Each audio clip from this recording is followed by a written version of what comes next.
الجمعہ نام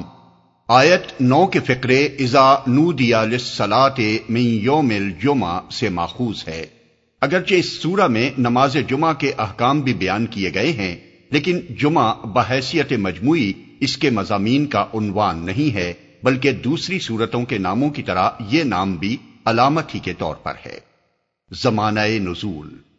پہلے رکوع کا زمانہ نزول 60 ہجری ہے اور غالباً یہ فتح خیبر کے موقع پر یا اس کے بعد قریبی زمانے میں نازل ہوا ہے۔ بخاری، مسلم، ترمذی، نسائی اور ابن جریر نے حضرت ابو ہریرہ رضی اللہ عنہ کی یہ روایت نقل کی ہے کہ ہم حضور صلی اللہ علیہ وسلم کی خدمت میں بیٹھے ہوئے تھے جب یہ آیات نازل ہوئیں۔ حضرت ابو ہریرہ رضی اللہ عنہ کے متعلق یہ بات تاریخ سے ثابت ہے کہ وہ صلح حدیبیہ کے بعد اور فتح خیبر سے پہلے ایمان لائے تھے، اور خیبر کی فتح ابن ہشام کے بقول محرم اور ابن سعد کے بقول جمادی الاولی 7 ہجری میں ہوئی ہے۔ پس قرین قیاس یہ ہے کہ یہودیوں کے اس آخری گڑھ کو فتح کرنے کے بعد اللہ تعالیٰ نے ان کو خطاب کرتے ہوئے یہ آیات نازل فرمائی ہوں گی، یا پھر ان کا نزول اس وقت ہوا ہوگا جب خیبر کا انجام دیکھ کر شمالی حجاز کی تمام یہودی بستیاں اسلامی حکومت کی تابع فرمان بن گئی تھیں۔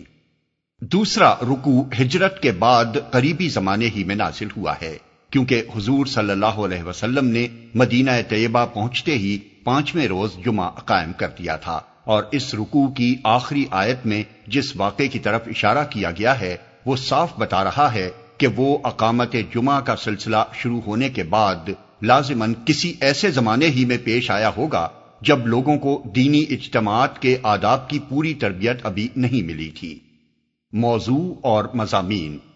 جیسا کہ اوپر ہم بیان کر چکے ہیں، اس سورہ کے 2 رکوع 2 الگ زبانوں میں نازل ہوئے ہیں،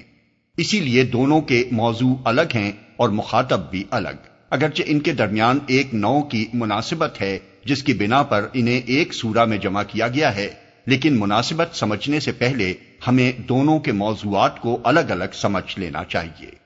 پہلا رکوع اس وقت نازل ہوا جب یہودیوں کی وہ تمام کوششیں ناکام ہو چکی تھیں جو اسلام کی دعوت کا راستہ روکنے کے لیے پچھلے 6 سال کے دوران میں انہوں نے کی تھیں۔ پہلے مدینہ میں ان کے 3 طاقتور قبیلے رسول اللہ صلی اللہ علیہ وسلم کو نیچا دکھانے کے لیے ایڑی چوٹی تک کا زور لگاتے رہے، اور نتیجہ یہ دیکھا کہ ایک قبیلہ پوری طرح تباہ ہو گیا اور 2 قبیلوں کو جلا وطن ہونا پڑا۔ پھر وہ سازشیں کر کے عرب کے بہت سے قبائل کو مدینے پر چڑھا لائے، مگر غزوہ احزاب میں ان سب نے منہ کی کھائی۔ اس کے بعد ان کا سب سے بڑا گڑھ خیبر رہ گیا تھا، جہاں مدینے سے نکلے ہوئے یہودیوں کی بھی بڑی تعداد جمع ہو گئی تھی۔ ان آیات کے نزول کے وقت وہ بھی بغیر کسی غیر معمولی زحمت کے فتح ہو گیا، اور یہودیوں نے خود درخواست کر کے وہاں مسلمانوں کے کاشتکاروں کی حیثیت سے رہنا قبول کر لیا۔ اس آخری شکست کے بعد عرب میں یہودی طاقت کا بالکل خاتمہ ہو گیا۔ وادی القریٰ، فدق، تیما، تبوک سب ایک ایک کر کے ہتھیار ڈالتے چلے گئے، یہاں تک کہ عرب کے تمام یہودی اسی اسلام کی رعایا بن کر رہ گئے جس کے وجود کو برداشت کرنا تو درکنار، جس کا نام تک سننا انہیں گوارا نہ تھا۔ یہ موقع تھا جب اللہ تعالیٰ نے اس سورہ میں ایک مرتبہ پھر ان کو خطاب فرمایا، اور غالباً یہ آخری خطاب تھا جو قرآن مجید میں ان سے کیا گیا۔ اس میں انہیں مخاطب کر کے 3 باتیں فرمائی گئی ہیں۔ 1، تم نے اس رسول کو اس لیے ماننے سے انکار کیا کہ یہ اس قوم میں مبعوث ہوا تھا جسے تم حقارت کے ساتھ امی کہتے ہو۔ تمہارا زعم باطل یہ تھا کہ رسول لازماً تمہاری اپنی قوم ہی کا ہونا چاہیے۔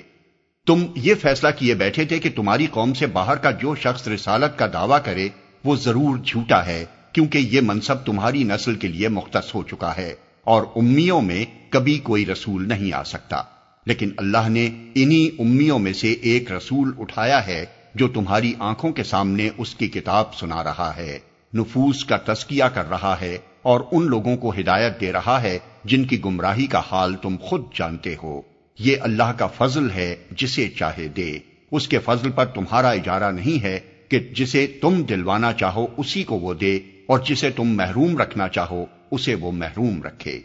2، تم کو تورات کا حامل بنایا گیا تھا، مگر تم نے اس کی ذمہ داری نہ سمجھی نہ ادا کی۔ تمہارا حال اس گدھے کا سا ہے جس کی پیٹھ پر کتابیں لدی ہوئی ہوں اور اسے کچھ نہیں معلوم کہ وہ کس چیز کا بار اٹھائے ہوئے ہے، بلکہ تمہاری حالت گدھے سے بھی بدتر ہے۔ وہ تو سمجھ بوجھ نہیں رکھتا مگر تم سمجھ بوجھ رکھتے ہو، اور پھر کتاب اللہ کے حامل ہونے کی ذمہ داری سے فرار ہی نہیں کرتے، دانستہ اللہ کی آیات کو جھٹلانے سے بھی باز نہیں رہتے، اور اس پر تمہارا زام یہ ہے کہ تم اللہ کے چہیتے ہو، اور رسالت کی نعمت ہمیشہ کے لیے تمہارے نام لکھ دی گئی ہے۔ گویا تمہاری رائے یہ ہے کہ خواہ تم اللہ کے پیغام کا حق ادا کرو یا نہ کرو، بہرحال اللہ اس کا پابند ہے کہ وہ اپنے پیغام کا حامل تمہارے سوا کسی کو نہ بنائے۔ 3، تم اگر واقعی اللہ کے چہیتے ہوتے اور تمہیں اگر یقین ہوتا کہ اس کے ہاں تمہارے لیے بڑی عزت اور قدر و منزلت کا مقام محفوظ ہے، تو تمہیں موت کا ایسا خوف نہ ہوتا کہ ذلت کی زندگی قبول ہے مگر موت کسی طرح قبول نہیں۔ یہی موت کا خوف ہی تو ہے جس کی بدولت پچھلے چند سالوں میں تم شکست پر شکست کھاتے چلے گئے ہو۔ تمہاری یہ حالت آپ ہی اس بات کی دلیل ہے کہ اپنے کرتوتوں سے تم خود واقف ہو، اور تمہارا ضمیر خوب جانتا ہے کہ ان کرتوتوں کے ساتھ مرو گے تو اللہ کے ہاں اس سے زیادہ ذلیل و خوار ہوگے جتنے دنیا میں ہو رہے ہو۔ یہ ہے پہلے رکوع کا مضمون۔ اس کے بعد دوسرا رکوع جو کئی سال پہلے نازل ہوا تھا اس سورہ میں لا کر اس لیے شامل کیا گیا ہے کہ اللہ تعالیٰ نے یہودیوں کے سبت کے مقابلے میں مسلمانوں کو جمعہ عطا فرمایا ہے،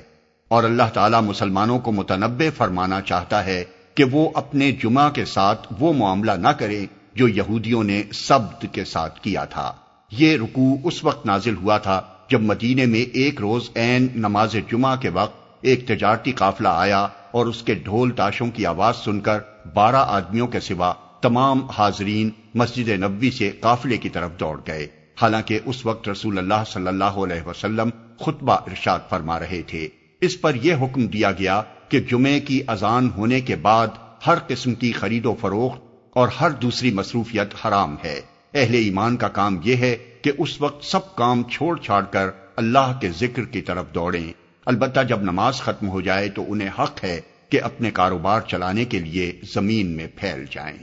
احکام جمعہ کے بارے میں یہ رکوع ایک مستقل صورت بھی بنایا جا سکتا تھا اور کسی دوسری سورہ میں بھی شامل کیا جا سکتا تھا،